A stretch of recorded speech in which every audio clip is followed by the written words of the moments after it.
Hello, everyone. I'm very excited to be here with you today for our inaugural Rooted in Research webinar monthly series. It is a multidisciplinary, research-driven webinar series where we not only talk about research or just the science of cannabis, but other topics such as policy, sustainability, and much more. And we will be highlighting the latest advancements in cannabis research. So each month, we will feature distinguished researchers presenting studies that offer insights into emerging trends, evidence-based findings, and challenges in cannabis due to regulatory barriers. My name is Sang Choi. I am a pharmacist and a research scientist at the New York State Office of Cannabis Management and your moderator for this evening.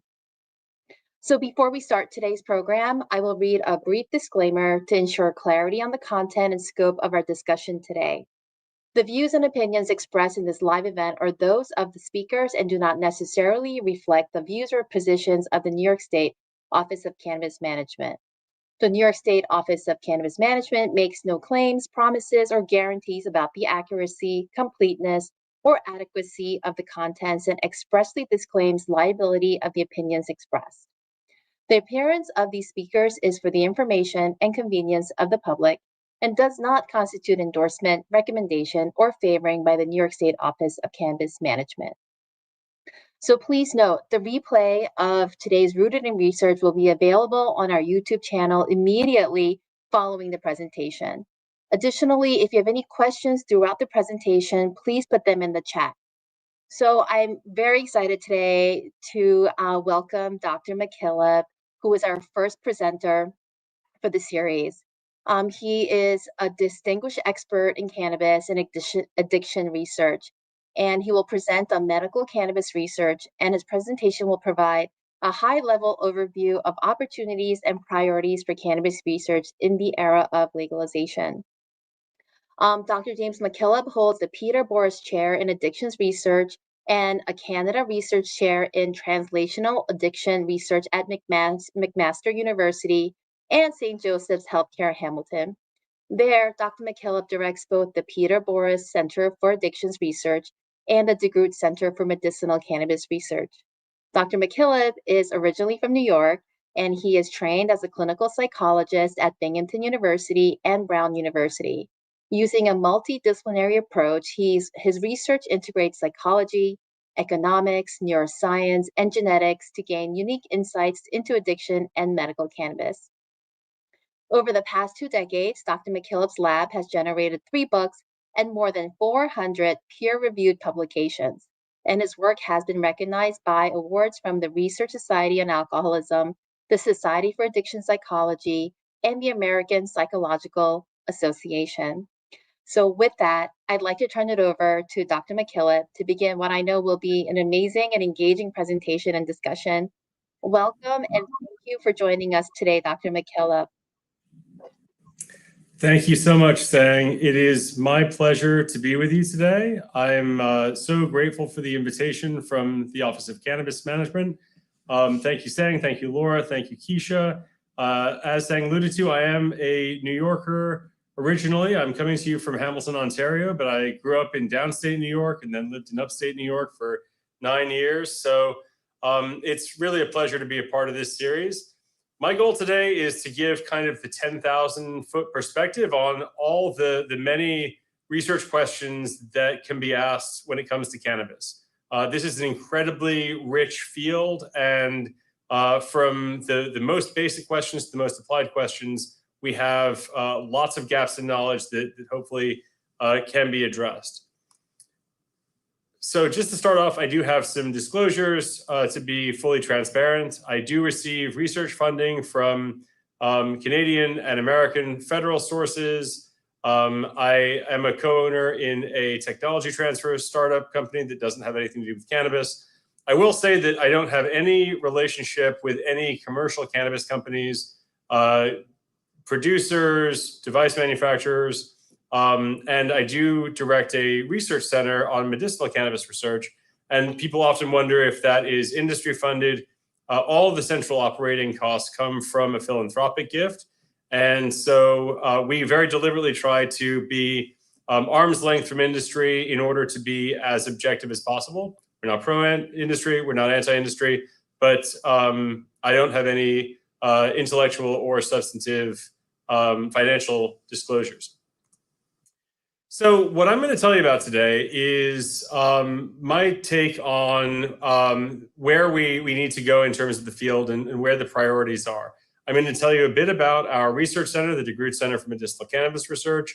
And the way I'm going to frame the presentation is using a translational approach, or what sometimes people call a bench to bedside approach, to kind of look from more basic science to more applied science. And then the bulk of the presentation will be giving examples of what kinds of questions are being asked across that translational spectrum. I'm going to finish up with some conclusions and reflections, and hopefully we'll have time for a stimulating question and answer period. I do want to acknowledge some of the trainees in my lab and staff in my lab. In particular, I'm going to present some work today that was done by Amanda Doggett and Andre McDonald, both postdoctoral fellows in my lab, and other work that was led by Alicia Cooper and Kyla Belisario, two biostatisticians in my lab. All right, so let me set the table a little bit. I direct the DeGroote Center for Medicinal Cannabis Research, and fundamentally, our vision is to understand cannabis not from any kind of political perspective or with any kind of an agenda, but purely from an evidence-based perspective. Our vision is to promote an evidence-based understanding of medical cannabis, including both its potential therapeutic effects and its associated risks. And to do this, our goal is to leverage the highest standards of research methodology to advance the understanding of medical cannabis. Fundamentally, what I like to say is that we are neither pro-cannabis nor anti-cannabis. We're pro-evidence, and we go where the evidence takes us. And as you'll see today, one of the themes will be both the potential positive benefits of cannabis and the associated risks and harms. And often the research doesn't tell us whether cannabis is a quote unquote good or bad drug. It tells us that it is a powerful drug that has a lot of potential applications, but with risks also. And the strategy for our research center is really to try to fulfill this mission and vision by creating a network of researchers and clinicians at McMaster University and its affiliated teaching hospitals to do research that really creates new knowledge and informs the public, and to curate the existing scientific body of knowledge on cannabis to promote the best available evidence. If you Google cannabis for most health conditions, you'll find lots of hits, but most of that information is not necessarily evidence-based. So we're really trying to be an authoritative voice on what the evidence says when it comes to cannabis. This is a listing of all the faculty who are affiliated with our research center. We're really very fortunate that across our School of Medicine, there are lots of clinical and research faculty who are interested in being a part of the center. A large proportion are in psychiatry, another large proportion are in anesthesia, but we have representation in obstetrics and gynecology, pathology and molecular medicine, biostatistics, surgery. And so we really don't see this as any single discipline's purview. We try to use an interdisciplinary approach as much as possible. And when it comes to cannabis, our priority areas really focus on the yin and the yang of cannabis. When it comes to medical cannabis, we want to understand what are the on-target benefits, or where we see evidence for medical efficacy. But we also want to understand the off-target effects, or the side effects, or off-target harms, and to always be thinking about the kind of yin and yang of benefits versus harms when it comes to cannabis. And in terms of specific priority areas, we really are focused on therapeutic benefits in terms of pain, both chronic and acute, sleep disorders, substance use disorders, and antimicrobial resistance. And then on the risks and harm side of things, we do research on cannabis use disorder, how cannabis can lead to or exacerbate psychiatric conditions, the neurocognitive effects of cannabis, how cannabis affects the lung, and also pregnancy-related harms from cannabis. The final piece of the puzzle for us is we do study the impact of legalization, because Canada legalized cannabis nationally in 2018. We've just passed our 6th anniversary. That has changed the landscape. Our center started in 2017, And so all of these considerations around medical applications and risks are all superimposed on the background of ongoing legalization of cannabis. So our way of thinking about research on cannabis is to use a translational framework. And what do I mean by that? So if our ultimate goal is an evidence-based understanding of cannabis, then the way we think about it is being on a spectrum of research that translates basic research into that understanding. And so the research that is most adjacent to the overall perspective is clinical epidemiology, or the systematic reviews and meta-analyses and guidelines that guide clinical practice. Those are based on experimental clinical research, designs like randomized controlled trials that evaluate either medical applications of cannabis or, for example, interventions to reduce cannabis harms. That work is based on typically observational research and using clinical or community-based cohorts.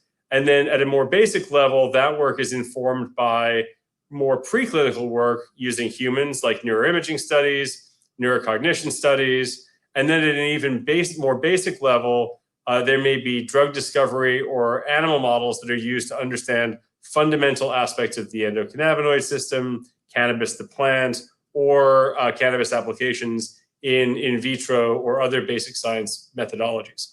Excuse me. The idea here is that we really need to understand cannabis across the entire spectrum, research spectrum, from the most basic preclinical research to the most applied policy research to really gain that evidence-based understanding of cannabis.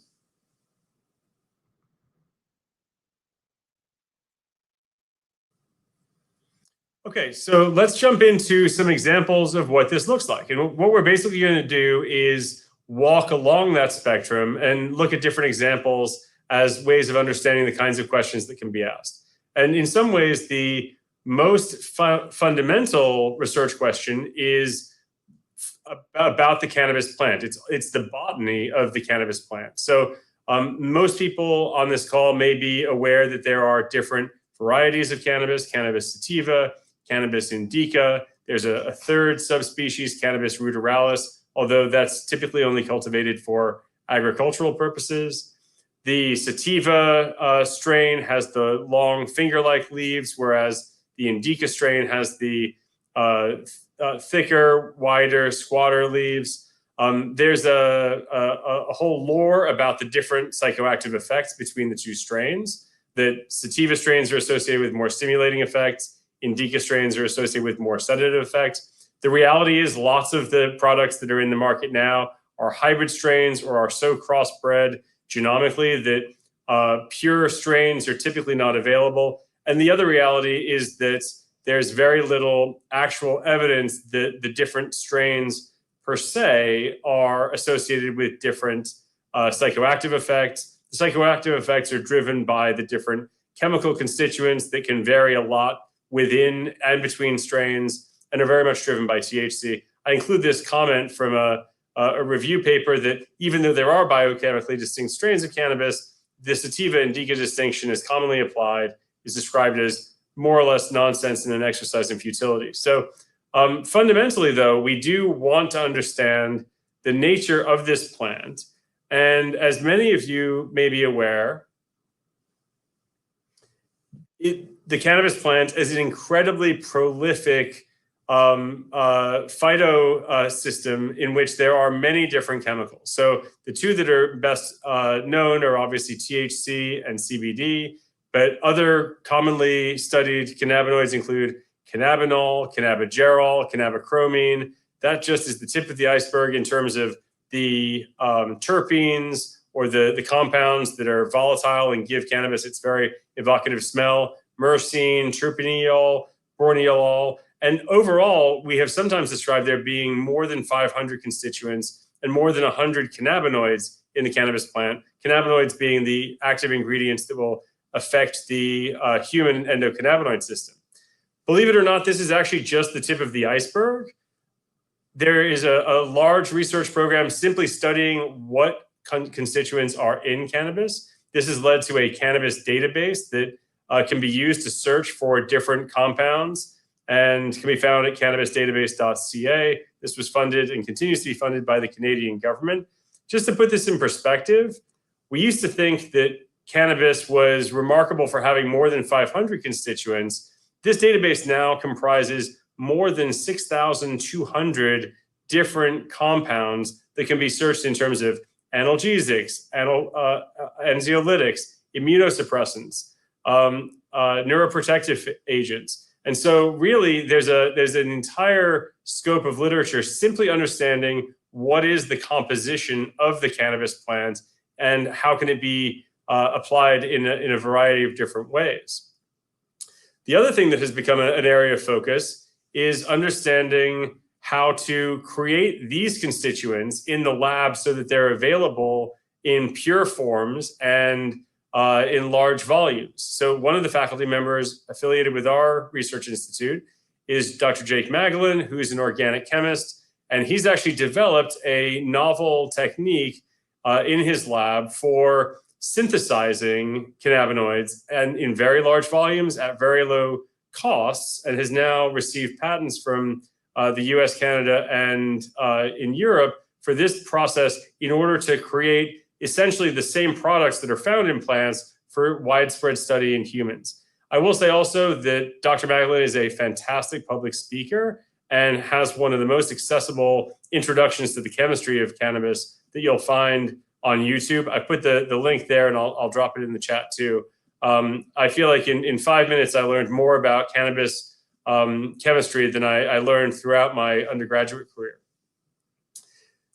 The other aspect of studying simply cannabis constituents is looking at the products themselves that are now legally available. That might be in Canada, or it might be in New York, Michigan, any of the other states that have legalized cannabis. There's a real need to know what's in the products, what's in the plant, how can we make it, and what's in the products that are on sale. These are some findings from a study that we published last year, the first study looking at the label accuracy of cannabis oils in the legal market in Ontario.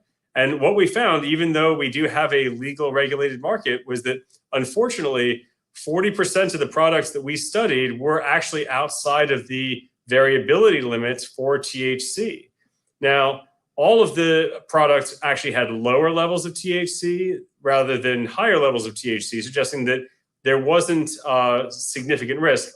And actually, there was only one that was underlabeled.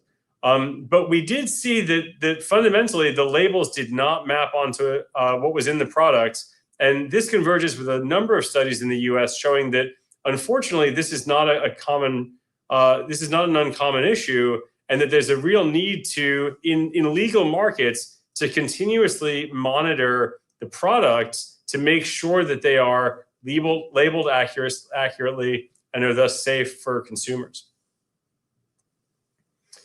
So let's go back to the translational framework. This is all prior to any kind of health research, just looking at what's in cannabis, what's in the plant, and what's in the products. If we start with the most basic level of preclinical research, there are lots of questions that can be asked and answered with very high degrees of rigor. And I'll give you just one example. One of the research groups affiliated with the DeGroote Center examined cannabigerol and a number of other cannabinoids as novel antibiotics. As many people may know, we have a real problem with antibiotic-resistant bacteria, especially in hospitals. And what this group, led by Dr. Eric Brown, found was that cannabigerol in vitro studies was a very potent inhibitor of was a very potent antibiotic in treating methicillin-resistant staphylococcus, or MRSA, as you may be familiar with it in hospital settings. This is a really very dangerous bug that is often present and is increasingly resistant to antibiotics. So this was an example of really leveraging the cannabis plant as to identify a novel set of compounds that could have potent antibiotic potential. At the other end of the spectrum, another group affiliated with our center examined the effect of both THC and CBD on pregnancy, and in particular, the development of the cardiovascular system, again, using a basic preclinical mouse model. And in this case, their principal findings was that THC and CBD, for that matter, in both cases disrupted the development of the cardiovascular disease, of the cardiovascular system and the immune system. And in particular, THC and CBD oil both resulted in reductions in fetal growth and led to long-lasting changes postpartum. The male offspring showed greater aggression and differences in metabolic activity, and the females exhibited decrements in spatial learning. So preclinical models are very powerful for really systematically studying the effects of cannabinoids on health outcomes. They have lots of experimental control, and they can reveal positive impacts, as in the case of identifying a novel antibiotic, or negative impacts, as in documenting some of the potential harms from cannabis use during pregnancy.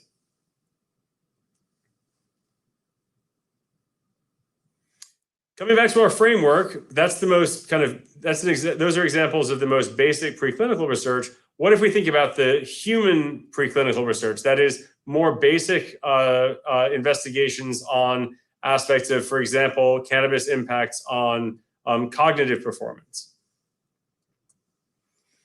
And so when it comes to cannabis and cognition, we know that most people will actually endorse that although cannabis has some benefits, some of the negative consequences are in terms of cognitive performance. These are some findings from a study that I published a number of years ago, looking at individuals' simply subjective reports for perceived effects of cannabis. And you can see some of the benefits on the left-hand side: creativity, sleep, mood and anxiety. These were the perceptions. You can see in each case that cannabis users reported higher levels relative to cannabis non-users. On the right-hand side, you can see the perceptions of negative consequences, and a lot of those have to do with cognitive outcomes like reaction time, coordination, attention, concentration. And in both cases, for people who use cannabis and don't use cannabis, those were more commonly reported. There's an increasingly large body of work that's now emerging, going from perceptions of effects of cannabis to actual objective evidence of cognitive effects, using neuropsychological testing to actually measure how cannabis impacts cognitive performance. And I'll just give you an example from my lab. Many of these studies were originally criticized because they had relatively small sample sizes, or they didn't look very broadly across different areas of neurocognitive performance. We were able to use a large open science data set called the Human Connectome Project, and then address some of these issues by looking across a broad range of different cognitive functions in more than 1,100 people, and looking also at different kinds of levels of cannabis involvement. How frequently people use cannabis, whether they had cannabis use disorder, whether they had a positive THC urine drug screen before they did the testing. And in some ways, the good news was we found that in most areas of cognition, we did not see significant implication of cannabis use. All of those results are indicated in dashed lines. But in a number of areas, we did see that cannabis involvement was also associated with cognition. So whether a person had cannabis use disorder was associated with lower levels of fluid intelligence. And if they had THC in their urine, we saw reduced performance on a measure of episodic memory and a measure of processing speed. And this is fairly consistent with other neuropsychological studies. What we also did was look at brain imaging data collected using another memory task, where we also found there were significantly worse performance in individuals who had recently used cannabis, at least as measured by there being THC in their urine drug screen. So looking at this cognitive task, something called the NBAC, or when you have to report numbers that you saw several slides ago in the brain scanner, we found that there were significantly poorer results in individuals who had used cannabis recently, And those were specifically localizable to regions in the prefrontal cortex that were overactive. That is the ventromedial prefrontal cortex. And then there was a reduction in activity in the medial frontal gyrus, which is a region that's required for successful performance of this task. So the brain was underactive in regions that were necessary and overactive in regions that were typically not necessary. And that was responsible for the differences in performance based on recent cannabis use. So these are examples of ways that, like animal preclinical studies, we can do very precise experimental research only on humans, in this case using either neuropsychological testing or brain imaging.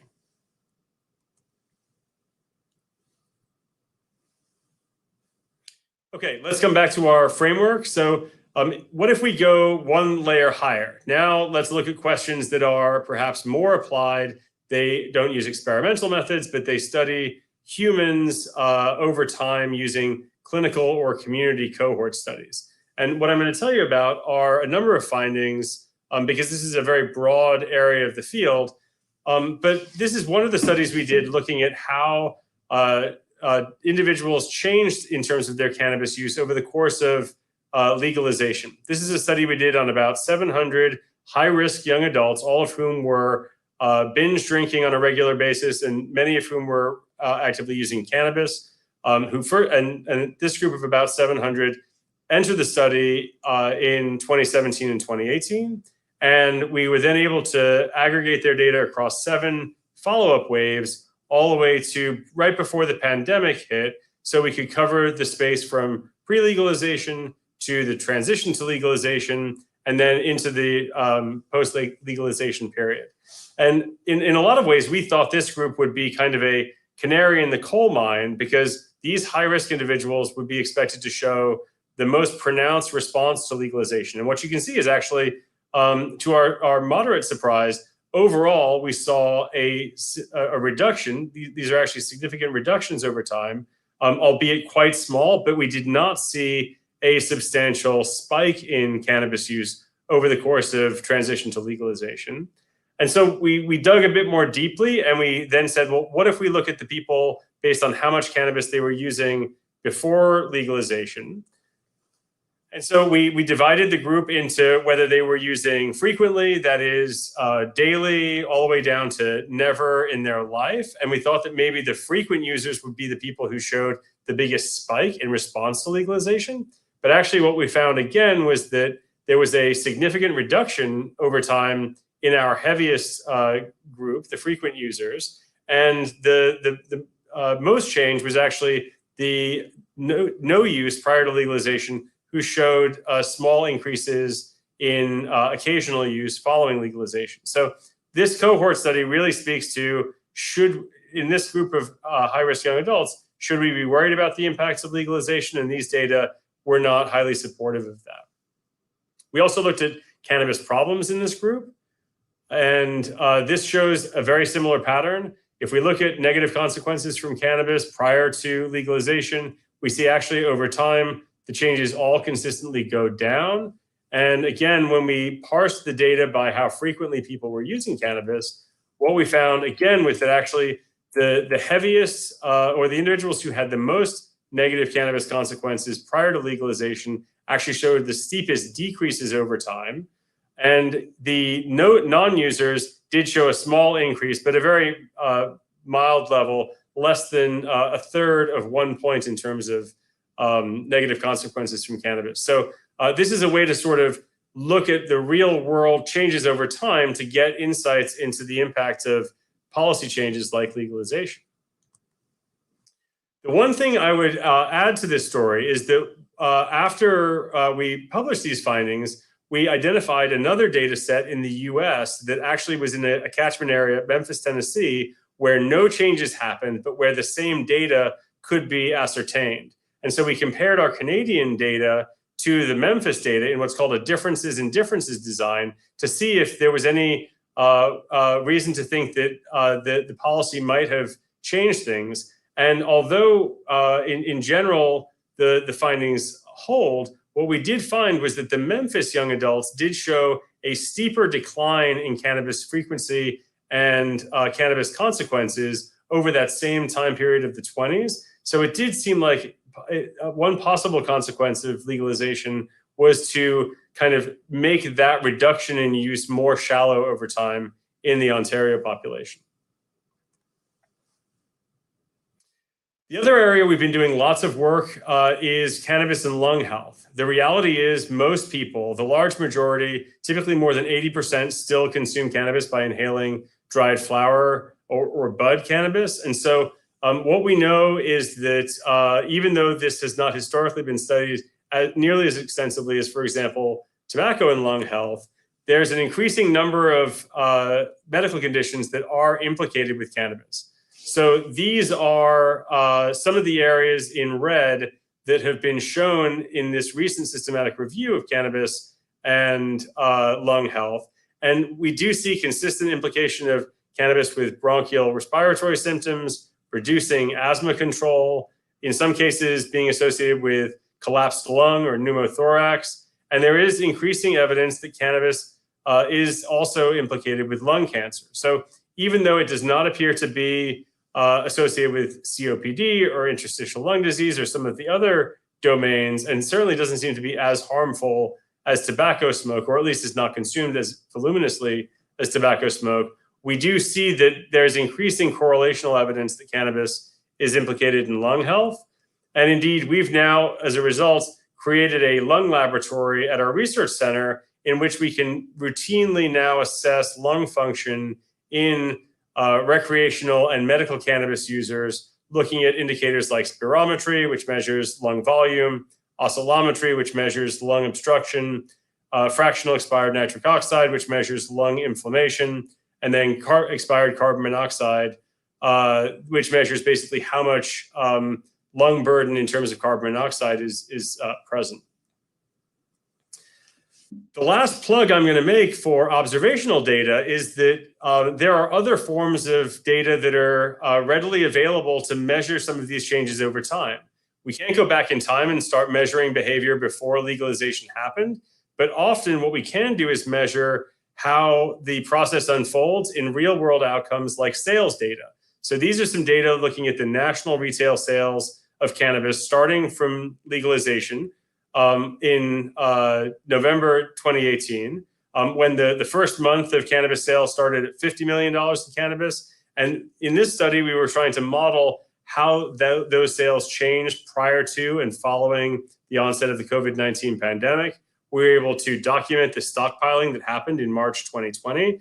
And this gives you a really clear readout of how the market is changing in terms of the sales.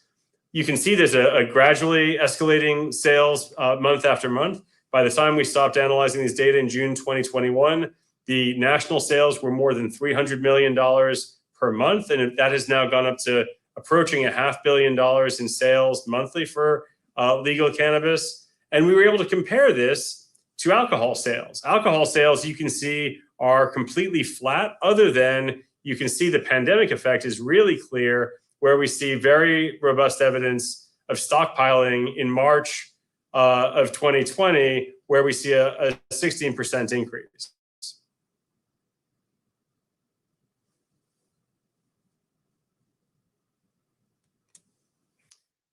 The last real world data I'll highlight for observational data is looking at criminal justice involvement. And so this is one of the largest success stories of the Canadian legalization process. When you look at the criminal justice or cannabis related offenses prior to legalization relative to 2022, what you see is that there are dramatic reductions in the number of incidents. Remember, you can still break the law when it comes to cannabis, so these outcomes are not going to ever go away completely, but the number of possession charges, trafficking charges, or production charges have dropped radically since legalization has taken effect. And in other data, we're seeing good evidence that anywhere from 75 to 95% of the illegal market seems to have been displaced over the last 6 years by the legal market. So these metrics, whether they be retail sales or criminal justice are a great way to understand the impacts of legalization and observational data. Let's move on to the more experimental human research, randomized controlled trials and studies where we can actually study novel interventions, either using cannabis or for cannabis use disorder. And I want to highlight the fact that we don't have a huge literature, but there are some classic randomized controlled trials that have shown some important findings. This is a study that came from Mark Ware's lab at McGill showing that relatively, moderate potency smoked cannabis did show a significant benefit in terms of managing chronic neuropathic pain, although lower potency formulations did not. Another classic example of clinical trials that have been conducted include the trials that were used to achieve the FDA approval for the drug Epidiolex, or purified cannabidiol. This is one of those trials looking at Epidiolex for Dravet syndrome, which is a pediatric seizure disorder and can be very debilitating and indeed fatal. And in this study, what you can see is that the cannabidiol relative to placebo had a very robust reduction in the number of seizure events, about a 23% greater reduction in seizures. And this, with other trials, were the basis for that FDA drug approval. So it is, even though it's not easy, it is possible to do randomized controlled trials. What this allows us to do is to then aggregate those trials into practice guidelines. And for individuals who may not be healthcare providers in the audience, practice guidelines are kind of the Bibles or handbooks that clinicians use to choose what are the recommended evidence-based practices for treating different conditions. And my colleague here at McMaster, Jason Bussa, the associate director of our research center, led a clinical practice guideline on cannabis for pain, and ultimately, based on aggregating all the studies from across the literature, was able to make a recommendation in favor of cannabis for pain, specifically non-inhaled formulations. And the recommendation was not a strong recommendation because there was a lot of mixed literature, but it was nonetheless a weak recommendation suggesting that for individuals who would value the reduction, the modest reduction in pain and modest increase in physical function from cannabis, those individuals may benefit from a trial of non-inhaled medical cannabis. So this is a way that the experimental studies can filter into the practice guidelines that really become the standards of care for healthcare providers.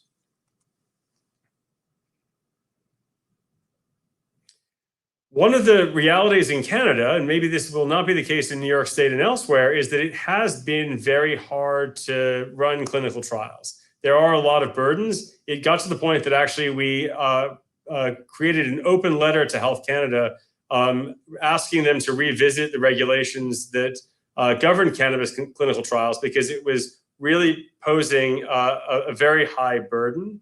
And in some ways, some changes have been made, which are very positive.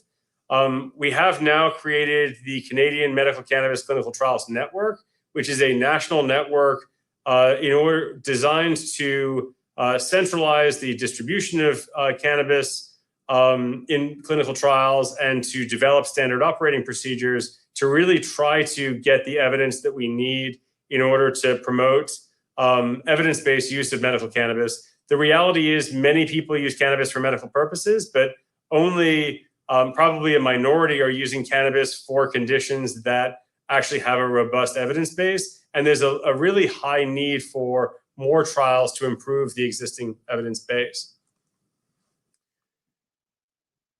The other exciting area of this field, for me at least, as a clinical psychologist, is we are investigating new treatments for cannabis use disorder. The reality is cannabis does have addictive potential. And although only a minority of individuals who use cannabis develop cannabis use disorder, there are no approved medications, and there's a very high need for new interventions. Here at the DeGroote Center, we're using a novel strategy called deep RTMS, or deep repetitive transcranial magnetic stimulation. This is a technique that uses targeted brain stimulation using specialized helmets to stimulate specific regions of the brain and networks in the brain. And there's good evidence and indeed FDA approval for these different electromagnetic treatments for depression, tobacco use disorder, and OCD. We've actually just finished a pilot trial of deep rTMS for cannabis use disorder. These are some staff at the center with one of our PhD students practicing the implementation of the deep rTMS. And in our pilot study, what we found was actually really remarkable results, a 90% reduction in grams per day in terms of cannabis use, and a nearly 90% reduction in standard THC units per day. So this is another area of the field that's really in very high need of more research because, as I said before, there are no approved medications. The existing treatments for cannabis use disorder are exclusively psychological, which as a psychologist, I'm highly supportive of. But unlike other conditions like opioid use disorder or alcohol use disorder, or even tobacco use disorder, we really need more treatments as rates of cannabis use disorder get higher.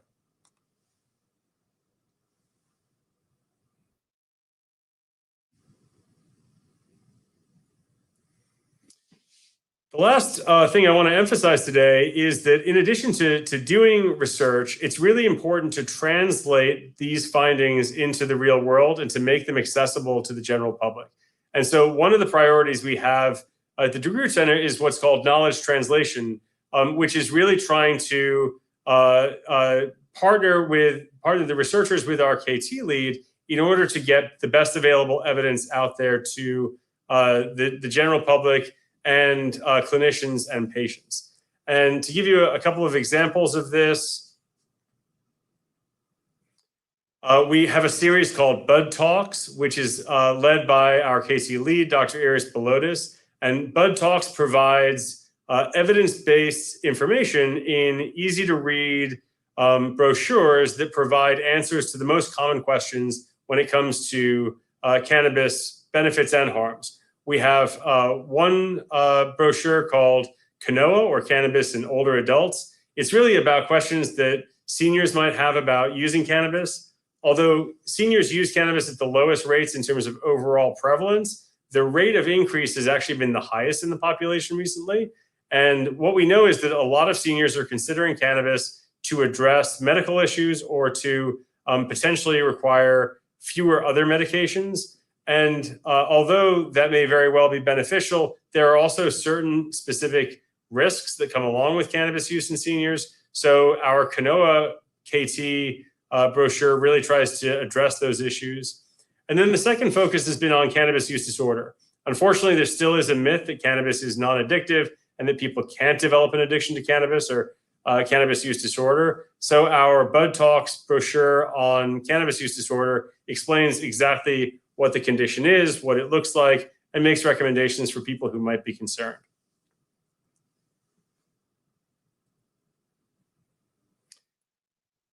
We also have a very active YouTube channel in which all of the speakers at our annual conference have their presentations, and we have a lot of easily accessible tutorials on fundamentals of cannabis, the risks and harms from cannabis, best practices when it comes to medical cannabis, prescribing, the benefits of cannabis. We really try to use YouTube as a platform for getting the best available evidence out there. And between Bud Talks and YouTube and LinkedIn, we're really trying to make sure that clinicians and the general public have as much access to up-to-date research findings as possible. All right, so I'm going to take a couple minutes to kind of recap. We've covered an enormous amount of territory over the last 45 minutes or so. And I hope that one of the take-home messages is just how broad and deep this field is. Cannabis regulation has been a moving target in the US and Canada and abroad for at least the last 2 decades. That's not going to change. It opens up a wide variety of important new questions to ask. But we also have questions from the most basic fundamentals of what's in the plant to the most applied questions of how are sales changing over time. And across that translational spectrum, there's incredible richness in terms of the kinds of research that's needed. The other theme that I think that I want to emphasize is that there are no easy or simple conclusions when it comes to whether cannabis is good or bad. As I said at the beginning of this talk, I'm not pro-cannabis or anti-cannabis. What we see in cannabis research is there is evidence of benefits. Indeed, especially when it comes to, for example, the pediatric seizure disorders, there's evidence of really robust benefits for a very difficult to treat set of conditions. But there is also real evidence of harms. And so as we proceed in this era of dynamic changes in regulation, in access, in labeling, and use, we really need to be aware of these nuances, that it's not a black and white issue.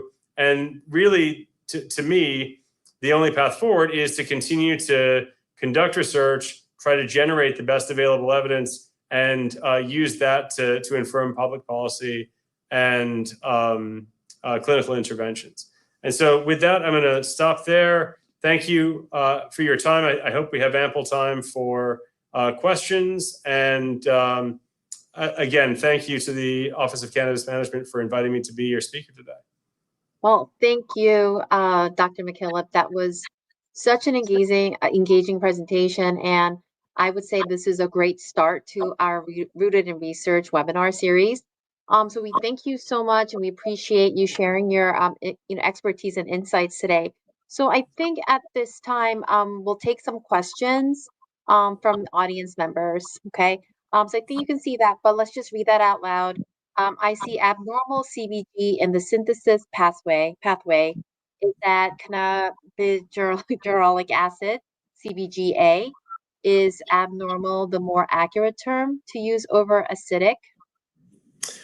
That's a good question. So it is actually not cannabigerolic acid, which is CBGA. That is in that synthesis pathway. That is the process that Dr. Magdalene uses to create a kind of intermediate product that then can be converted into CBG proper. So abnormal is not the more accurate term over acidic, because a lot of these cannabis molecules have both versions and then acids of those versions. So I think that the correct term is acid. Okay. So our next question is, what are the medical applications you would recommend the most? What about recommend the least? So when we look at the overall literature for medical cannabis, it really is, in keeping with the theme, it's not a black and white answer. And if you look at the applications for the pediatric seizure disorders that I mentioned, that's where you see the most consistent evidence. That's where there's an FDA approval. That's where there are regulated pharmaceutical drugs that are shown to be effective. There is also quite good evidence, as I showed you from their clinical guideline, that cannabis, especially non-inhaled forms of cannabis for chronic pain, seems to be associated with consistent benefit. It's not a huge game-changing benefit, but certainly it was enough to lead to a clinical recommendation. And we also see that the systematic review suggests that use for insomnia and other sleep disorders show quite a lot of promise also. Often those are from trials that may not be studying sleep per se, and so it's hard to know if the benefits for sleep are because pain is being treated. But in any case, those are areas where I feel like there is some real signal. What I'm most concerned about is that when we survey people about their medical cannabis use, the most common reasons are for mental health conditions: anxiety disorders, depression, PTSD. And there's really not very strong evidence suggesting that there is benefit there. Clinical trials have not been highly supportive. As a psychologist, I'm concerned that actually there may be harms, in part because these can be essentially avoidance strategies and may actually get in the way of using or benefiting from other evidence-based psychiatric interventions. So one of the things I'm always a bit concerned about is, even though lots of people say they're using cannabis for mental health, the evidence supporting that is at best very sparse, and at worst suggesting that there could be real harms. Okay, well, thank you. Thank you for that. So do you think cannabis legalization in Canada and elsewhere was a good idea? And how could it be improved? So I showed you just the tip of the iceberg when it comes to studies on the impacts of legalization in Canada. And what we see are findings that vary from what I would kind of call the good, the bad, and the ugly. Because in some cases we see positive outcomes, or in my studies, we don't see highly negative outcomes. But there are also studies that show, especially using administrative healthcare data, that then there have been some harms.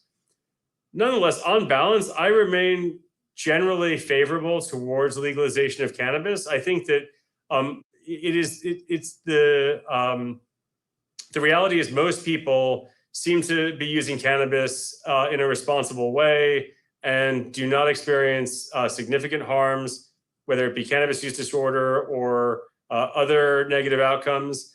I think that the devil is really in the details, and the ways that it could be improved include, for example, we have a really high proliferation of storefronts.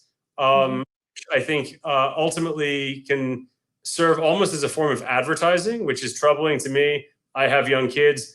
I don't think it's good to have as many cannabis stores as we have.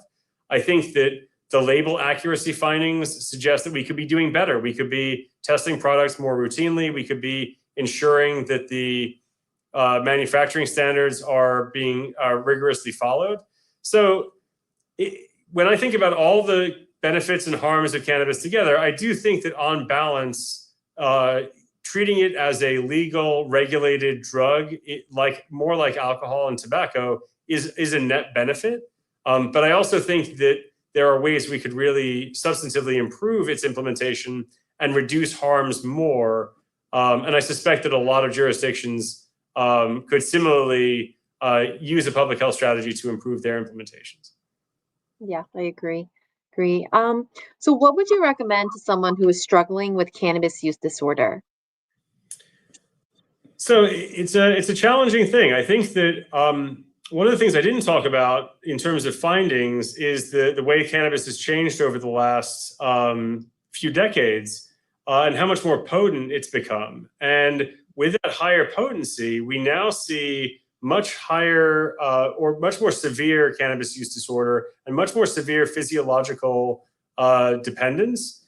And so in patients that I see, I definitely see a lot more distress and a lot more harm.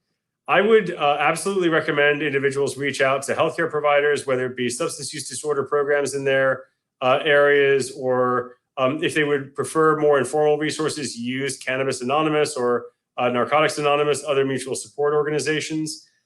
A lot of people may not feel ready to entirely quit cannabis or be entirely abstinent. So often when I'm working with patients, we'll start with harm reduction and just how to reduce the amount of THC that a person is consuming, how to reduce the amount of the number of grams per day or the number of instances per day, because really a lot of the harms scale to how much THC you're consuming. So if you can reduce THC, you can usually reduce harms too. So whether it be just on your own or with a professional, I really would encourage people who are concerned about their cannabis use to reach out and get help, because there still is too much mythology that cannabis use disorder doesn't exist and doesn't cause a lot of distress and harm.